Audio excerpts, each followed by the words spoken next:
Hello, everyone. I am Priyanka, and welcome to ARINGO's Coffee Chat series. Today, we are talking about a topic that is quite misunderstood in the MBA application world, and the topic is how to get into a top MBA program with a test waiver, with a GMAT or GRE waiver, or with a below average GMAT score. And also, we will be talking about how MBA admissions committee view these applications who apply with a waiver or with a low score. So for this, today we are joined by our CEO, Jenifer. Hi, Jenifer. Hi, everyone. So Jenifer is the CEO of ARINGO, and she has also helped numerous applicants get into top business schools and also help them navigate the AdCom mindset as well. And not only admits, she has also helped these students, these candidates to get substantial scholarships as well. So Jen, can you please, throw a little bit light about this topic that we are discussing today? Yeah, absolutely. So, Priyanka, I'm really excited to really, like when we got this on the calendar, I was like, I think this is a really good topic because test scores are obviously one of the biggest things that are top of mind and create a lot of anxiety and stress for students as they're applying. And it's only one part of this journey, right? Like there's still so many other components that you need to pay attention to and craft and express yourself through. So with all of that, I would say that this is going to be a really helpful conversation where we can not only talk about what like a low GMAT score maybe is and how you can kind of combat or mitigate any risks they might see, but then also what these waivers are, what AdComs are looking for when they're saying like, okay, yeah, we have exceptions to the rule, and this is how you can do it, and we'll kind of be able to talk about this and share how other people have been able to pull this off and get admitted and also get scholarships. So it'll be fun. True that. Before I jump into the topic, I would want to let everybody know that we would also be doing a Q&A session towards the end. So if you have any questions regarding this topic or regarding waivers, regarding anything pertaining to your MBA applications right now, you can post your questions in the chat box, and towards the end, we'll take as many questions that we can. All right, let's get back to it.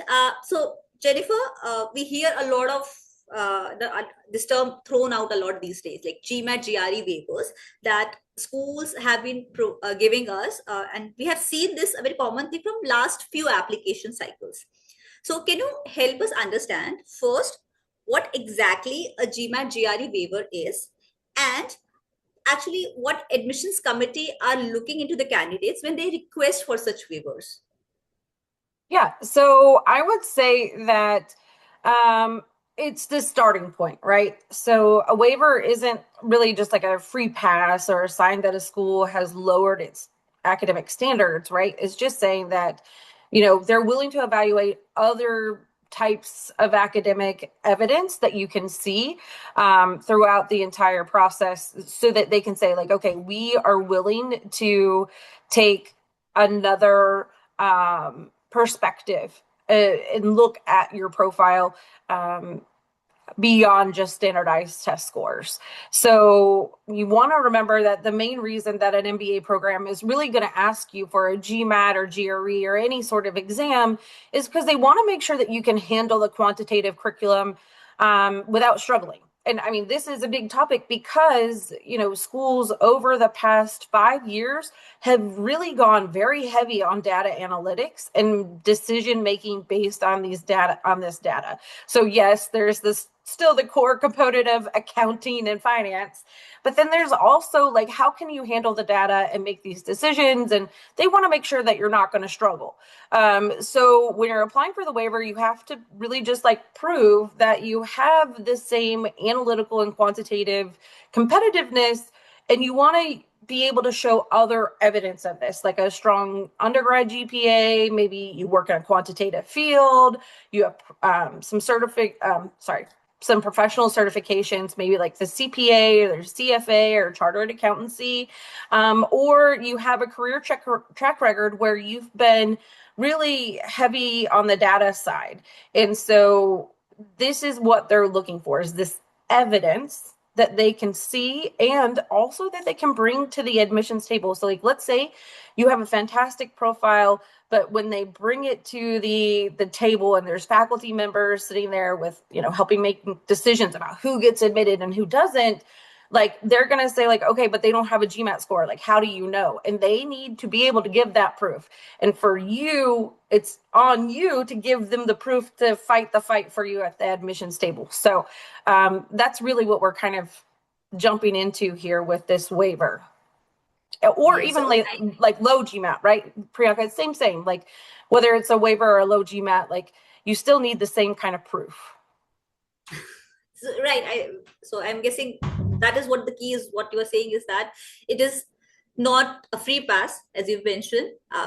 People have to provide an alternative full proof that you are able to manage the quant side of the MBA studies, etc.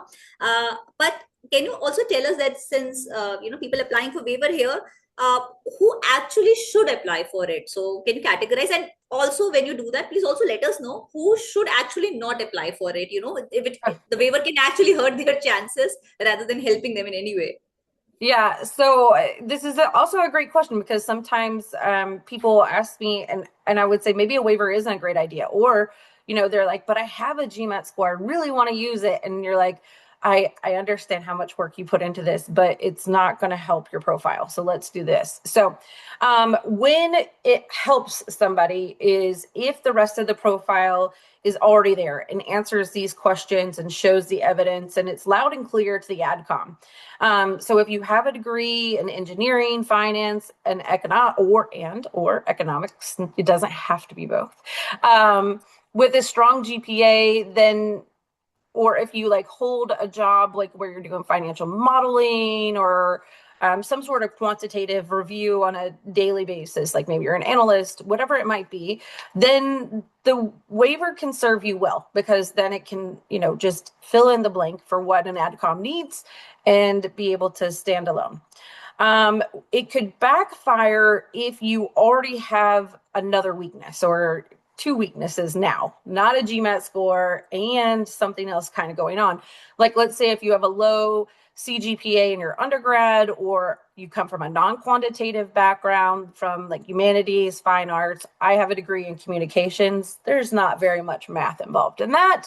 And so the numbers really aren't part of your day-to-day beyond, some light number work. So then waiving the test doesn't really leave the AdCom with a lot of proof that you can handle the coursework. And then really what you're doing is you're increasing the risk of the school if they admit you, because then they're like, oh, but you might not do well in the program. So that's kind of like, it's good, but it can also be bad. So don't, take it as like a one size fits all type of option. Right. So I think that makes total sense. Like if you do not have any proof that you have a good or solid quant background, okay, so taking a GMAT is the best way to showcase that, showcase that you have that analytical ability within you, that acumen with you, and also the admission committee will have that confidence in your application with the test score in hand in that case. So we are talking about the candidate. Let's talk about the school landscape now. Okay. We know a lot of schools that offer test waivers. Can you talk about which schools broadly that top schools that offer this, and what is the process generally that goes into asking a waiver? Yeah, so really it's mostly U.S. schools. So the schools kind of vary like in a wide range, right?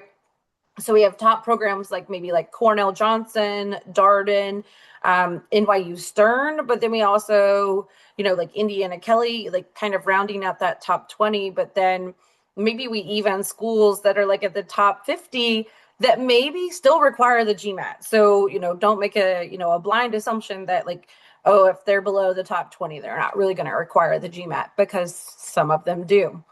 So it's mostly these top US schools that you can kind of look at and say like, okay, yes, there are some options here for me, even if my GMAT score is a little bit low, or maybe I don't want to take it. So then you have those kind of options.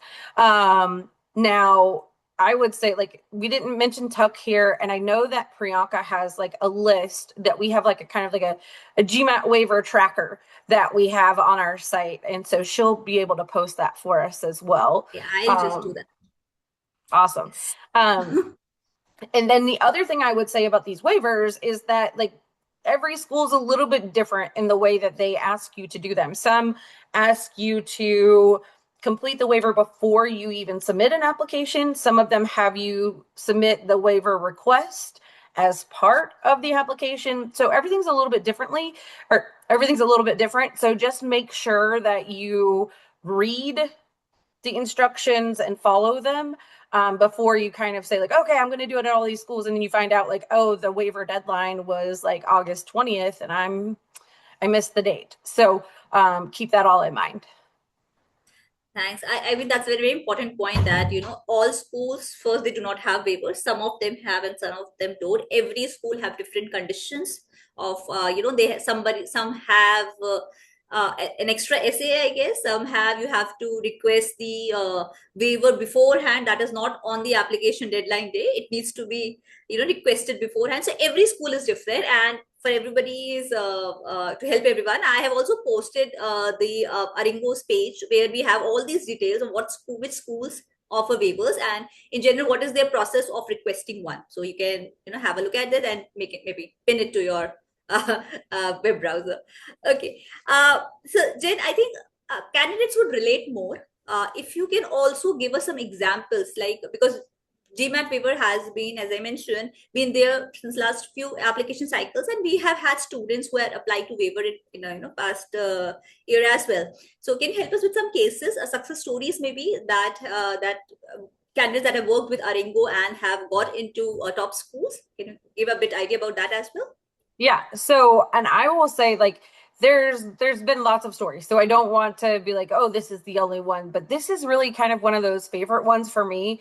And I don't know, like, you just have these moments like that kind of stick out with you, like whenever you talk to candidates on a daily basis and you're just kind of like, having the ability to kind of say, like, you've got this, and they take your advice and kind of go for it. So a couple of years ago, I had a client, well, really a lead, right? So we had just only been talking. It was our first phone call, and he was saying that, sorry, some names or pronouns have been changed to keep things anonymous for this case. But anyways, so this person, they reach out and kind of were like looking at maybe like top 30 MBA programs. And I was like, but you have like a lot of really great experience. You work in the finance world. Like, you have, what is needed. And like, they'd already done like a rotational program within a financial institution and things like that. It's just really great experience. And they'd gone to a small liberal arts college, done well, played on an athletic team, and were like college level sports, competitive sports, and team captain, that kind of thing. And so this person, they worked with us. We worked on their application, went through all of their materials, stories, and developed that. And really, that was kind of their situation going in. Great quality story, experiences, high aptitude, and just a really good, well-rounded person, but just a low GMAT score that just was not happening. And this poor person.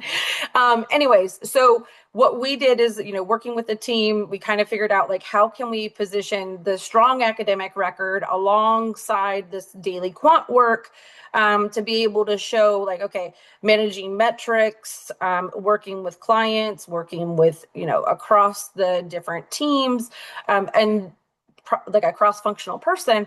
And so they ended up submitting their application, got the interview, and also got a special interview. So an interview to be part of the Park Fellows Leadership Program.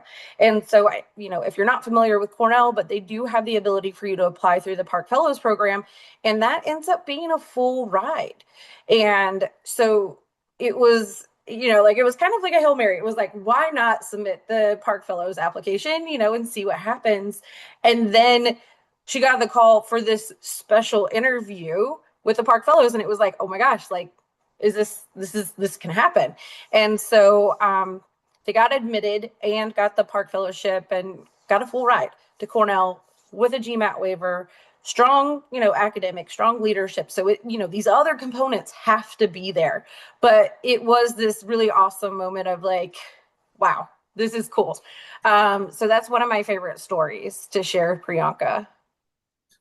Thanks, Jen. I think people can relate with that. What kind of applications actually go and apply for waiver, and they not only get the admit, they also it's not that you apply with a waiver and the scholarship chances get minimized. No, it's not that the case. You can still get the scholarship. It's just how you prove your case that you have that quant readiness for the MBA studies. Let's get into questions, Jenifer. We already have a few to start with.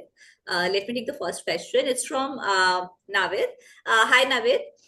What is the process for requesting a GMAT GRE waiver? What supporting materials are required, and how should applicants structure a strong waiver request?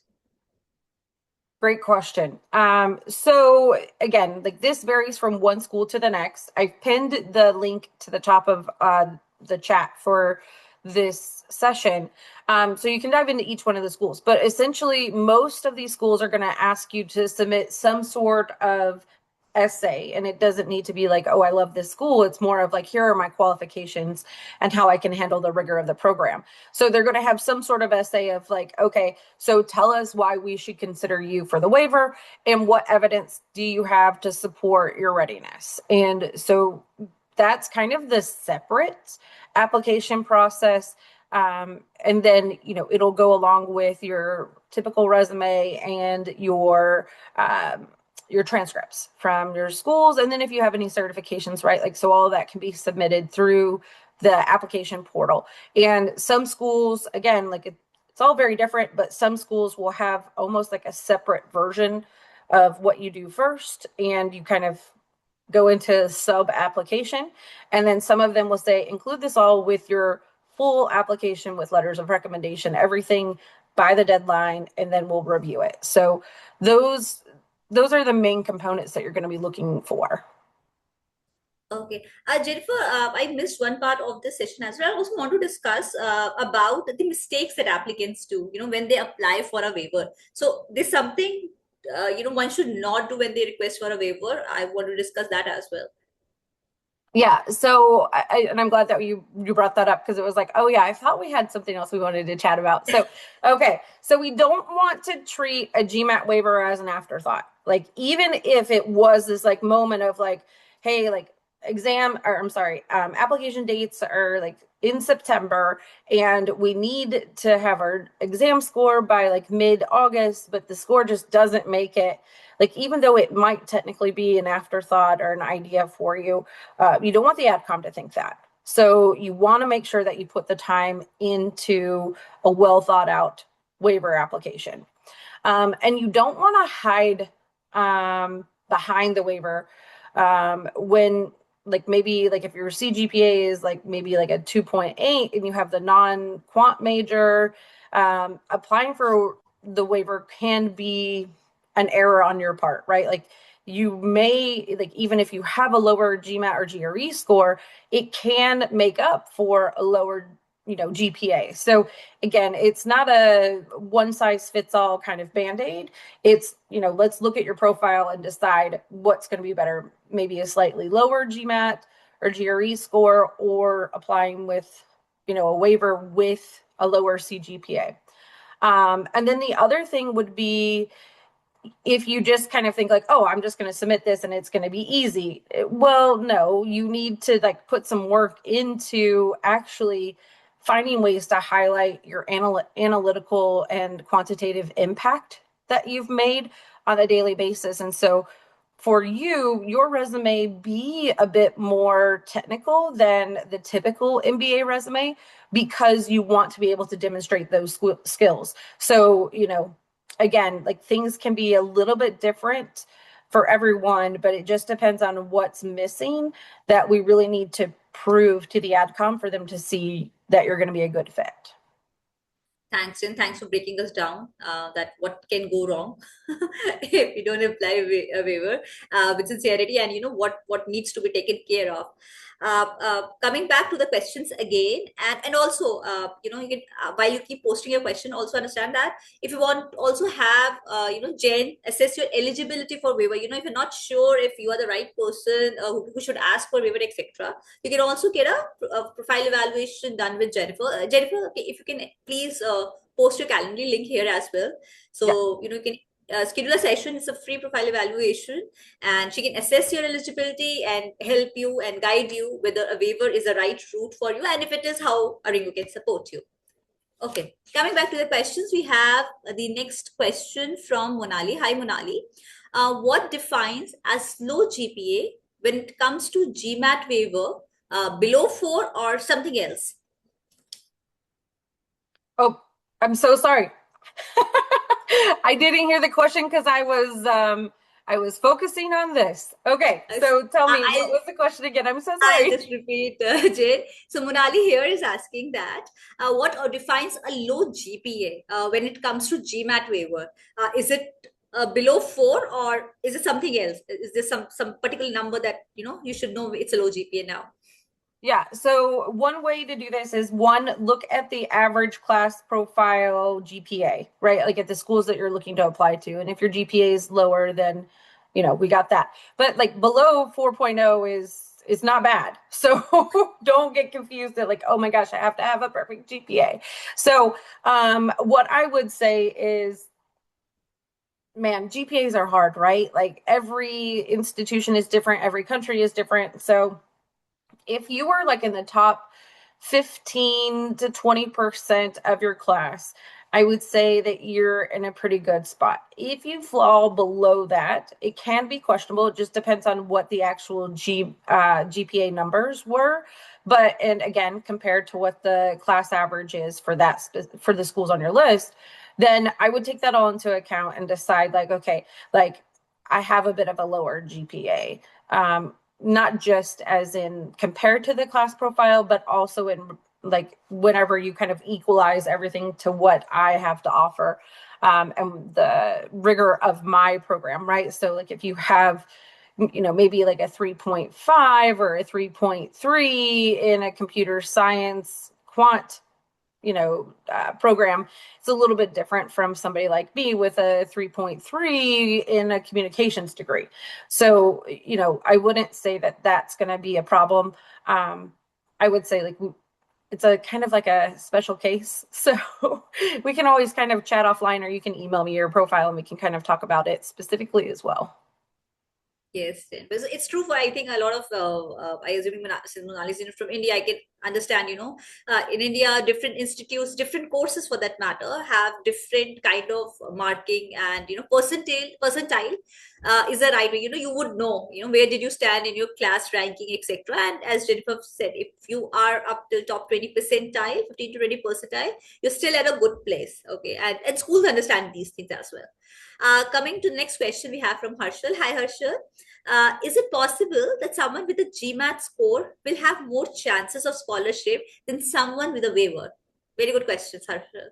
Jenifer, please help. So we kind of gave you like a case study of this moment, but I would say that it depends on the rest of your profile, right? So the schools have the ability to award scholarship based on merit, and merit is an interesting word, and it dynamically means anything that essentially brings the profile of the school up, anywhere where you're helping contributing to making them a higher profile school. So that could be coming from a top undergrad institution, coming from gosh, I would almost say like you don't have to come from like a blue chip company or come from an MBB to be to have merit, but those are definitely some ways.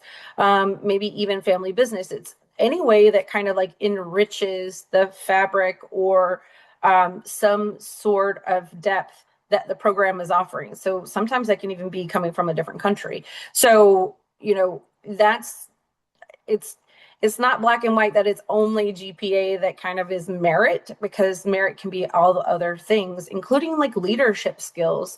Like I said, like the Park Fellowship, that's what they're giving somebody a scholarship based on, is your leadership capabilities and your potential for the program.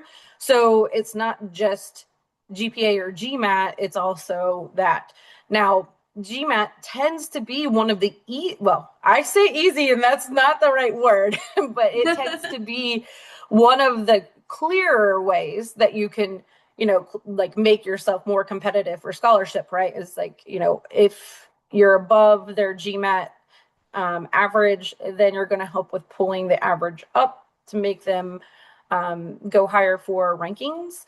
So that's one way. And I will, okay, Priyanka, can I just wanted to share one more case study kind of thing. Please do. So we had this gal, she's from India. She worked in the Indian government. She was, a really awesome individual, done a lot of work across different work groups, but really had more of like a finance role.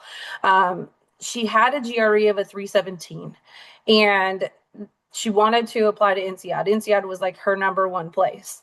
And, technically a 317 GRE is a little bit lower for, INSEAD or top MBA programs. But we were able to kind of help her with highlighting those different experiences that she's had within the financial institution. And those are the things that helped with increasing her merit, right? Like having government, nonprofit, dynamic, like finance experience, and being able to talk about how she could bring that into the classroom and have that conversation and add to what people are learning, was what was helpful in helping her not only get admitted to INSEAD, but also to get scholarships. So I hope that that's helpful, like with talking about like what merit means, and if GMAT is the only way to get scholarship, because it's not. That helps. I think people can relate to that as well. It's a lot of question about below average GMAT or test waiver, and scholarships that it hurts chances. No, it's not. As Jenifer has given two examples, and both happen to get scholarship. One with a test waiver, one with a below average GMAT. So we have GRE, sorry. So we have both cases. The scholarship chances are still there. It all depends on how you portray your story, how you can convince the admission committee that you are right fit for their MBA cohort, and we can help with that. Coming to the next question that we have from Tuhin. Hi, Tuhin. Are there any business school in Europe, specifically in UK, that offer a GMAT waiver? I'm going to say that it's not the top ones that you're going to find like in the top 10 MBA programs in Europe, UK. There are some exceptions, like I believe, and so I don't want to misquote myself, but like I believe that there are a couple in the UK that offer waivers. I do know that HEC Paris does accept the executive assessment versus GMAT or GRE, so that is, something that's new and dynamic. But for the most part, the European B schools have been a little bit more strict and haven't had as much as far as like GMAT waivers. But that means that they need to be more open to score range. So again, I don't want you to feel like that door is closed if you have a lower score. But if you're deciding not to take it at all, US schools are the ones that primarily offer it. I would say that you would have to look into some other like smaller schools that can offer GMAT waivers or GRE waivers. And they can still be strong MBA programs for you, specifically depending on what their specialization or what they're known for, or even if they're in a region that you want to be a part in. Like, so let's see. So like if you are really into sustainability, it's like your thing, you want to be there, then the schools like in Germany, the Netherlands, like those are more progressive areas where they've seen a lot of success and implementation that you could, embed yourself in the region post grad and get a lot of experience and then bring it back out later on to, to another region afterwards. So, I don't know. I feel like I go down rabbit holes. I'm sorry. I get really excited and I just can't stop talking. But, that there's other options for considering like European schools. It might not be, Oxford, Cambridge, or INSEAD, but like there are some other schools that you could look into. Always, I would say, Ajay, that always check the website. Okay, be 100% sure that a waiver is there, and also schools like HEC Paris, as Jenifer mentioned, or also except EA, schools like ISADE, Jenifer, I guess they have their own test as well. Yes. So Yes. you can opt for those as well. So there are other options. Go to their website, have a look at the application requirements. If you have confusion, reach out to us. We can help you. We can guide you if you are looking for a particular program in Europe or UK. Okay, coming back to the next question we have from Metis. Hi, Metis. Should we always explain in the optional essay a low GPA? So I would say yes, for the most part. Like and again, like thinking about relevance of like if your GPA is technically low compared to the CGPA or like the average class profile, or compared to your demographic and your applicant pool. So, like if there's something that happened, then be helpful with the AdCom and telling them that story, and instead of them having to just kind of make some assumptions. If you don't give them a story, then they can't see the progression, how you've been able to turn it around, or what you've been able to do despite having a bad GMAT or a GPA. So those are the things that I would say. An optional essay, if it can be succinct, to the point, and have an upward trend of saying, like, I had this issue, this problem, but I overcame it, and here's how I've mastered beyond that. That's what they want to see in the optional essay, not just like, oh, I had a terrible score because I was sick, and that's it, right? Like, so instead it's, I was sick, or maybe I was struggling, I didn't ask for assistance, and that's where I learned I really have to ask for help. So while I wasn't able to recover that during my undergrad, I was able to do that later on during my professional experience. Whenever there was something I wasn't able to tackle, I knew that I needed to ask for help, but beyond just struggling by myself. Yeah, and if I think we always suggest as well that if you're doubtful, don't keep the admissions committee in a guessing mode. Okay, if you know your GPA is low and you have, you want to explain that, please go ahead, and those are what optional essays are about. Okay, don't keep them in guess mode, because they might assume the worst. So it's always better to go and tell. If we're talking about U.S. schools, like, thinking about U.S. schools, and, we have a very different undergrad culture where maybe they thought that you had a little bit too much fun during undergrad, right? So, there could be that general assumption instead of like, oh, I was taking, these really like discrete math classes and it couldn't pass, but instead they're thinking, oh, maybe one or two too many parties. So give them the lay of the land so they don't make any assumptions like that. Right. We have another question from Andres. Hi, Andres. What would you consider a low GMAT score?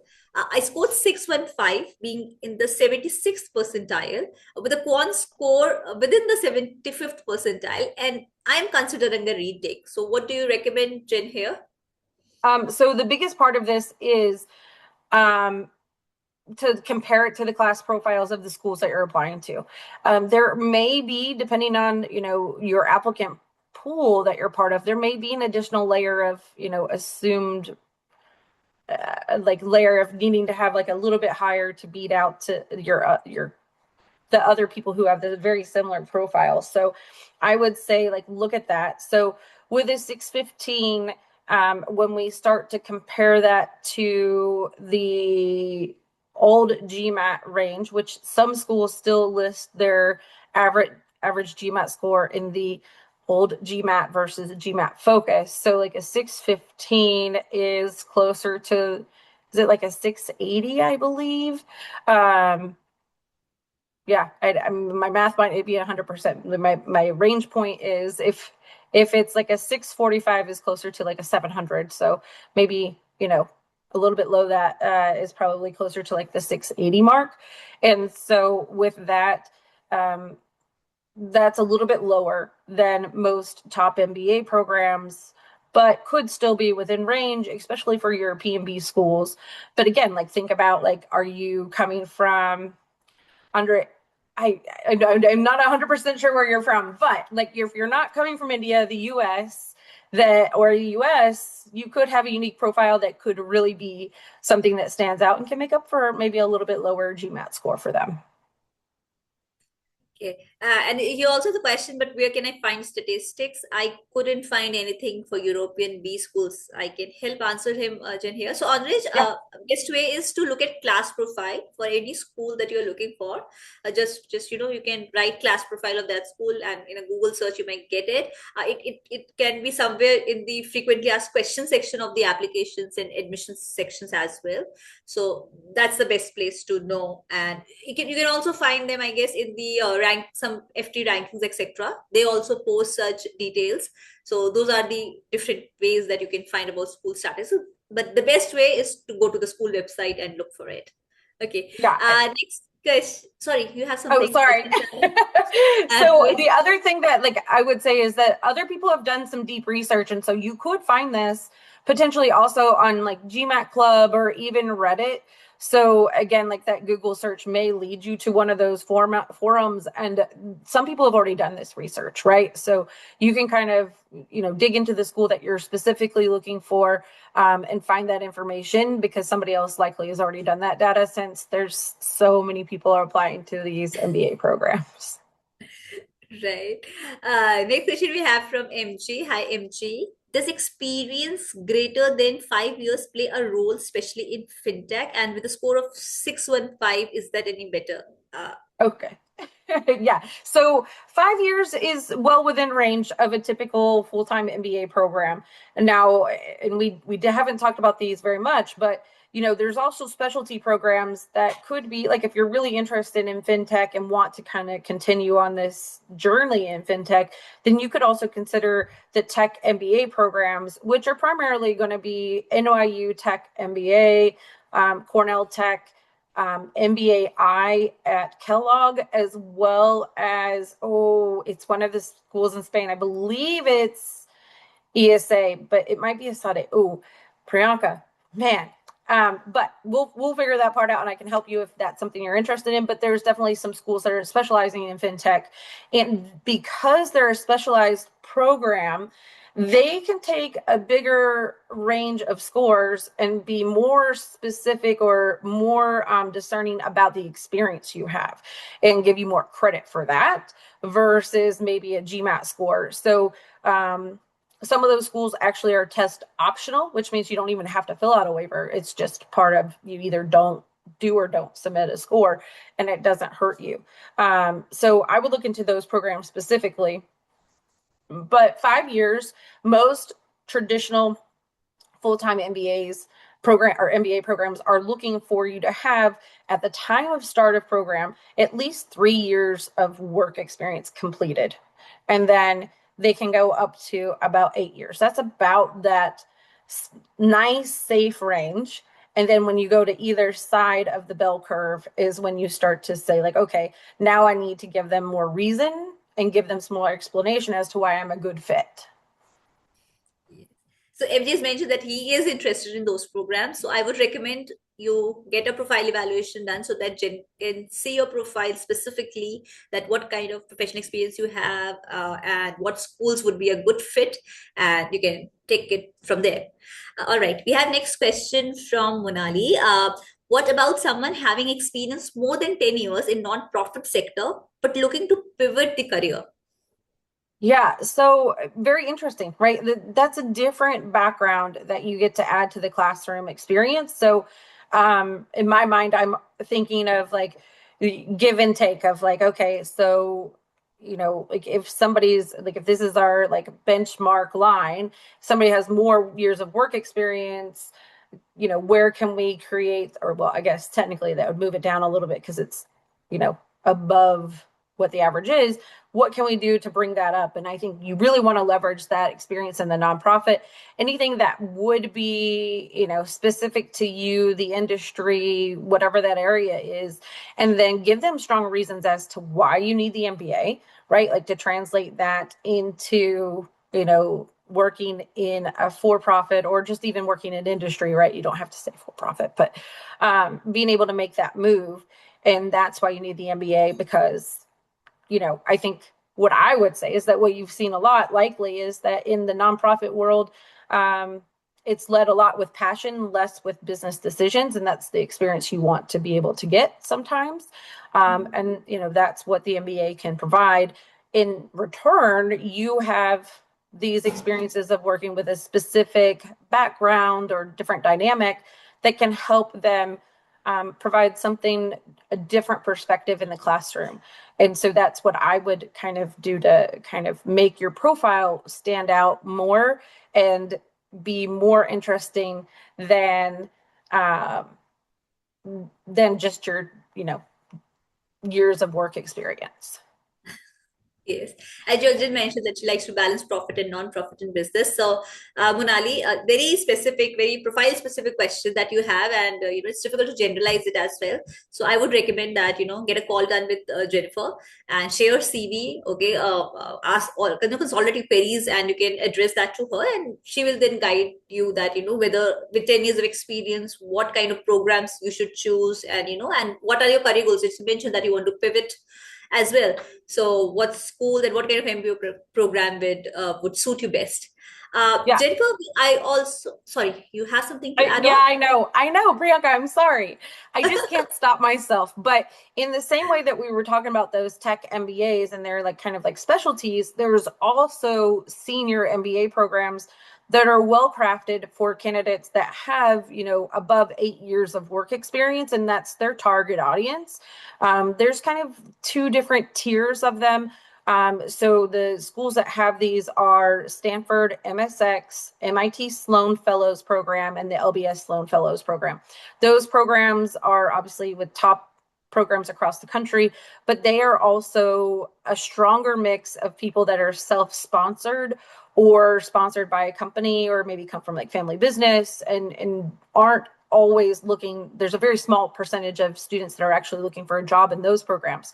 But the Foster Global EMBA program out of Washington, the USC IBEAR program out of Southern California, and then there's actually another one, Nanang Fellows in Singapore, that these programs are specialized in candidates that are senior, over 8 years of work experience, that are looking for a job, right? So they're in the job search. So, a majority of the candidates are, going through this process. And so more focused on that career or job seeking afterwards. So those programs can be a really great option. And a lot of them are either test optional or have a waiver option as well. And the one in Singapore, specifically for you, Monali, actually also has like a very specific specialization on people coming from nonprofits. There's another one, Rotterdam School of Management in the Netherlands. They're also one that's like the average age is closer to like 35 to 37.